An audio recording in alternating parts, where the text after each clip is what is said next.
What if one of the most surprising cruisers of 2026 came from Morbidelli, with real V-twin character and features usually found on bigger, pricier bikes? This is the 2026 Morbidelli C652V, arriving in Europe early next year.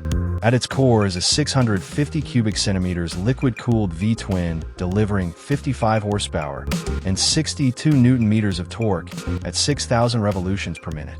Smooth, usable, and perfect for riders who want V-twin attitude without the bulk.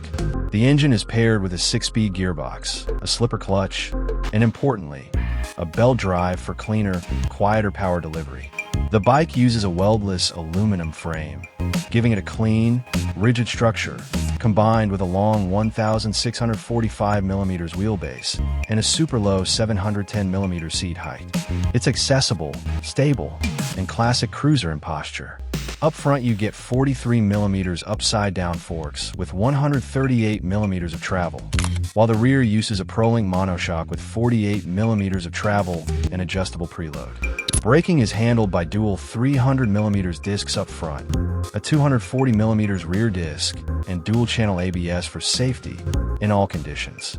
Morbidelli also includes traction control and 2 riding modes: economic, for smoother daily riding, and sport, with quicker throttle response and the option to turn TCS off.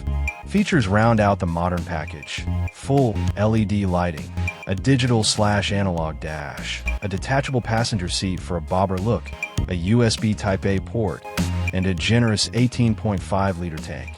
The look is finished with a massive 255R16 rear tire, giving the C652V real stance on the road. So, is the Morbidelli C652V the most interesting midweight cruiser of 2026? Share your thoughts in the comments section.